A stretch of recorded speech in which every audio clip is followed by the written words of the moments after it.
সুস্মিতা, আপনার প্রথম প্রশ্নের উত্তরে যদি বলি, আসলে সুনামগঞ্জে এখন পর্যন্ত ৬০০-এরও বেশি আশ্রয় কেন্দ্র আছে এবং এইসব আশ্রয় কেন্দ্রে মানুষজন গেল ৭ দিন ধরে আছেন এবং প্রায় প্রশাসনের তথ্য মতো এখন পর্যন্ত ২৫,০০০-এর বেশি মানুষ বিভিন্ন শিক্ষা প্রতিষ্ঠানে আশ্রয় নিয়েছেন। তবে এর চেয়েও বেশি মানুষ আসলে আমরা দেখেছি আশ্রয় কেন্দ্রে আছে এবং তারা বলছেন যে পর্যাপ্ত ত্রাণ সেখানে আসলে পৌঁছেনি। কারণ প্রশাসন থেকে যে ত্রাণ দিয়ে দেওয়া হয়েছে সেটি আসলে এখনো অপ্রতুল এবং অনেক মানুষকে আমরা দেখেছি যে ত্রাণের জন্য অভিযোগ করেছেন তারা পর্যাপ্ত ত্রাণ পাননি, বিশুদ্ধ খাবার পাননি। তো সব মিলিয়ে এই মানুষজনের আসলে ভোগান্তি এখনো আছে এবং তারা যেহেতু হাওরের নিম্নাঞ্চলের যে গ্রামগুলো আছে সেগুলো এখান থেকে কিন্তু এখনো পানি নামেনি, যার ফলে এরা বাড়ি ফিরতে আরো 7 থেকে 10 দিন সময় লাগবে সেটি বলছেন। যার কারণে কিন্তু এই মানুষজনের ভোগান্তি আমরা দেখতে পাচ্ছি বিভিন্ন আশ্রয় কেন্দ্রে। তবে পানি যদি পরিস্থিতি আপনাকে বলি, গেল কয়েকদিন ধরে কিন্তু রোদ এবং বৃষ্টি না থাকায় এবং রৌদ্রোজ্জ্বল আবহাওয়ায় কিন্তু পানি কমেছে শহর অঞ্চলের এবং নিম্নাঞ্চলের পানিও কিন্তু নামতে শুরু করেছে। হাওরের পানিকে যদিও ধীরগতিতে নামছে, তবে সুনামগঞ্জে সুরমা নদীর পানি গেল 1 সপ্তাহ পর বিপদসীমার আজকে 10 সেন্টিমিটার নিচ দিয়ে প্রবাহিত হচ্ছে, সেটি একটি সুখবর। এবং পাহাড়ের যে চেরাপুঞ্জিতে কিন্তু আজকে গেল 24 ঘন্টায় মাত্র 30 মিলিমিটার বৃষ্টিপাত হয়েছে, যেটি আসলে অনেকটাই কম।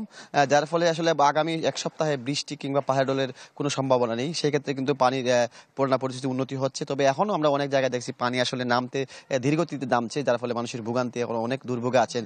এবং পানি কমার সাথে সাথে কিন্তু মানুষের যে দুর্গন্ধ এবং বিশুদ্ধ খাবার পানি সেইটা কিন্তু একটা প্রকট আকার দেখা দিয়েছে। অনেকেই রোগবালাই আক্রান্ত হবেন, তারা বলছেন যে আসলে এই পুরো এলাকায় জুড়ে পানিতে যে পচা দুর্গন্ধ আছে সেটি কিন্তু এখনো আছে। তো মানুষের ভোগান্তি আসলে বাড়ি ফেরার যে ভোগান্তি সেটা আছে, বিশুদ্ধ খাবার যে বিশুদ্ধ পানির সংকট আছে এবং পর্যাপ্ত ত্রাণের সংকট আছে, সব মিলিয়ে হাওড়বাসীর দুর্ভোগ কিন্তু এখনো আছে। সেটা কমতে আসলে আরো বেশ কয়েকদিন অপেক্ষা করতে হবে। তো সব মিলিয়ে বন্যা পরিস্থিতি উন্নতি হলো, মানুষের দুর্ভোগ কিন্তু এখনো কমেনি। মানুষের দুর্ভোগ এখনো রয়ে গেছে প্রায় 6 লাখের বেশি মানুষের। সুস্মিতা। জুয়েল, আপনাকে ধন্যবাদ। এবারে যেতে চাই কুড়িগ্রামে আছেন গোলাম মোল্লা সিরাজ। সিরাজ, সেখানকার পরিস্থিতি জানাবেন। নগদের কাছে সব গ্রাহকই প্রিয়, তাই তো সারা দেশে ক্যাশ আউট চার্জ সবচেয়ে কম। সুস্মিতা, সার্বিকভাবে যদি বলা যায় তাহলে কুড়িগ্রামে বন্যা পরিস্থিতির কিন্তু উন্নতি হয়েছে।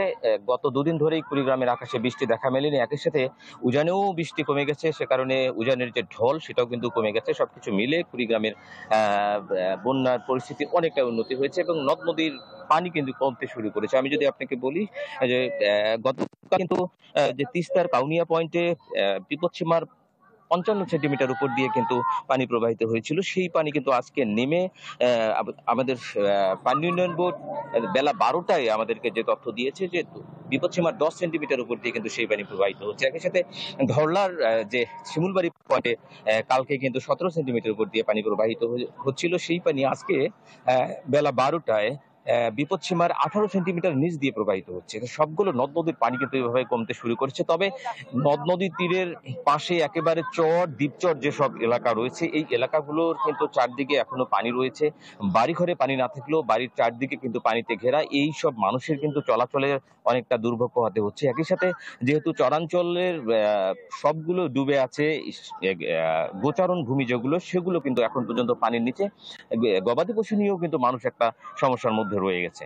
আর গতকাল আমাদেরকে জেলা প্রশাসন যেটা জানিয়েছিল যে এ পর্যন্ত জেলার 3400-এরও বেশি মানুষ কিন্তু পানিবন্দী হয়েছিল বা বন্যা কবলিত হয়েছিল। সেই সব এলাকায় ত্রাণ পৌঁছানোর চেষ্টা করছে জেলা প্রশাসন। কালকে কিছু কিছু এলাকায় কিন্তু ত্রাণ বিতরণ করা হয়েছিল, কিন্তু সেই পরিমাণটা কিন্তু খুবই কম ছিল সবকিছু মিলিয়ে। এবং পাউবো যেটা বলছে যে এই নদীর পানি কমার কারণে বেশ কয়েকটি এলাকায় কিন্তু তীব্র ভাঙন দেখা দিয়েছে। 6 থেকে 7টি পয়েন্টে কিন্তু তীব্র আকার ধারণ করেছে নদ নদীর ভাঙন। সেখানকার 1 থেকে 2টি জায়গায় কিন্তু জরুরি ভিত্তিতে কাজও করছে পানি উন্নয়ন বোর্ড। সবকিছু মিলে বন্যার কিন্তু উন্নতি হচ্ছে কুড়িগ্রামে। সুস্মিতা।